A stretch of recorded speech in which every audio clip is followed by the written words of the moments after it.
Good morning. This is Kevin Duclairon coming to you live right now. I am right in front of Portland Police Department. It is Tuesday, the 25th or 26th of November.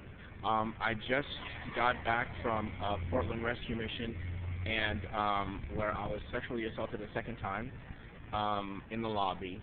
I fell asleep there. I had left the park on Burnside and 8th Avenue, where I was assaulted by Gabrielle Franklin, and she assaulted me there. I went to the Portland Rescue Mission. When I got there, there was I guess some sort of a situation there that was ahead of mine, and the police department had sent two officers, and a male and a female. The female was an exact replica of Gabrielle Franklin. She had a bun in her head, probably about the same height, but not the same age, half of the age of Gabrielle Franklin. And the man, the other, which was a European, I think the woman might have been English or she might have been Spanish. I'm not exactly sure. They didn't talk to me. They spoke to someone else who had complained of a fight and that he was hit over the head with a bottle. There was no blood, so I didn't see anything.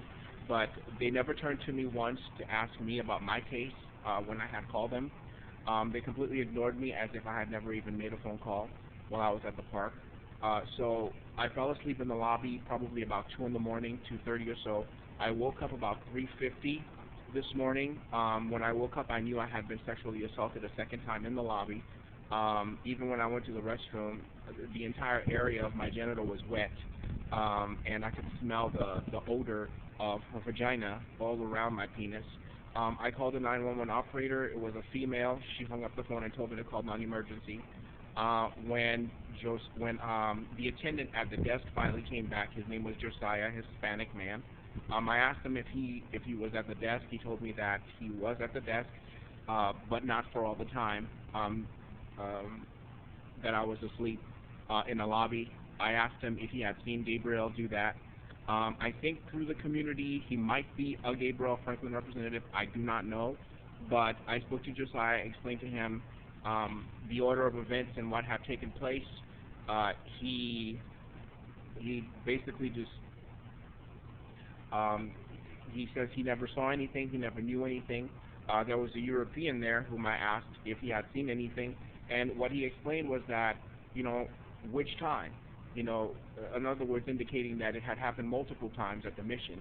The Portland Rescue Mission it teaches one thing on during the week in its lobby, or it's in its chapel, but then when things like this happen, they also accommodate it. A rape takes place in their lobby, a rape takes place in their chapel. They submit to the police department, they submit to the government, they submit to John MacArthur, they submit to this Haitian woman and her son, G. Franklin.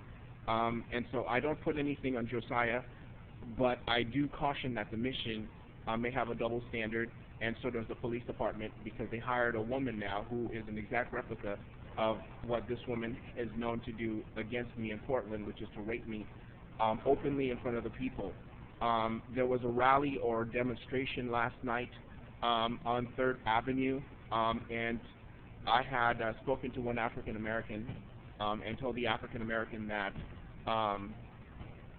the two nations need to divide, the two nations need to separate. Blacks and whites should not live in this country as united anymore because of what has happened with the Ferguson case. And I had told him that I was a target last night, and the end result of it was me being sexually assaulted and raped twice. The police department knows that I'm on my way here now to Starbucks. As you can see, they're leaving. That's one of the officers, or two of the officers. They didn't come and take no police report from me. I don't know if they signed or gestured while they were exiting the building, but they know exactly what's going on. And so now I'm on my way to Starbucks over here. I'm not calling them a second time or a third time because I've already called them 3 times this morning. And here's the other thing I've discovered too, that my bank account had been tampered with. So $40 has been missing out of the account. Not exactly sure if it was a hit from Franklin and MacArthur or the police department, or if it was charges that they just added out of nowhere. I don't know. I won't find out until morning. It's about 4:30 right now, and this is what's going on. And as far as the book is concerned, I'm still going back and forth with the manuscript, and MacArthur is still opposing it. The publishing company, I guess, is doing the best that they can. And as far as I'm concerned, I have no control over when it goes to print.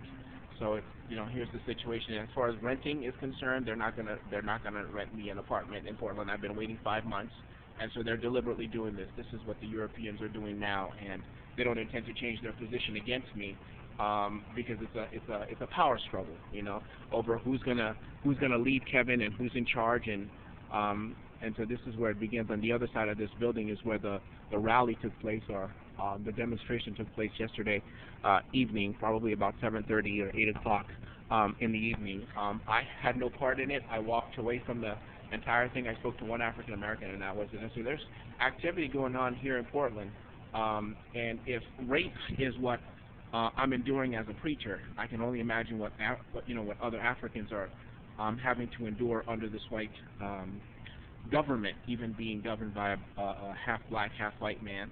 And I think under my breath I might have told them that they needed to, as a community and as a family of blacks, they need to take it to God, and they need to have a plan, and they need to have a goal.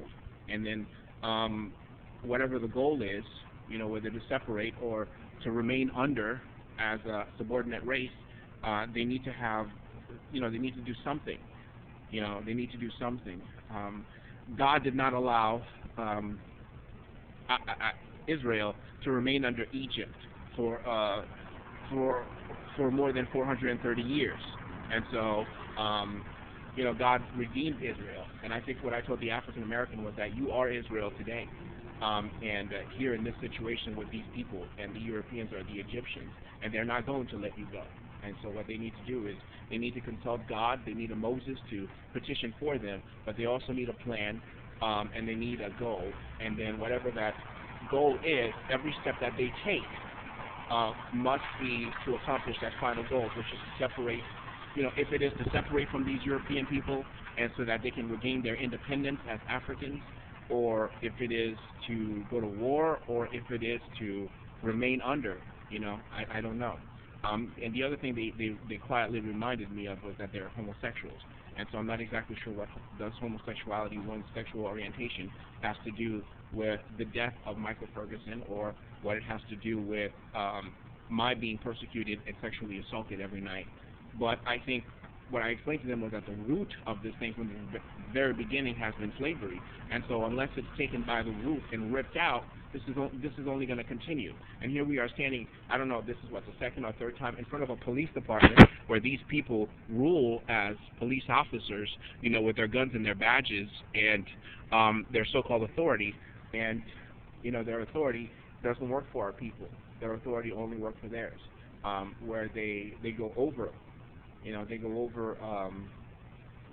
they go over law, and they break law and do whatever they want. And in my case, they give me no respect as a Haitian, Cuban, and independent nation. And this is what they're doing now. Pray for America, pray for the African race, pray for the church, and pray for me.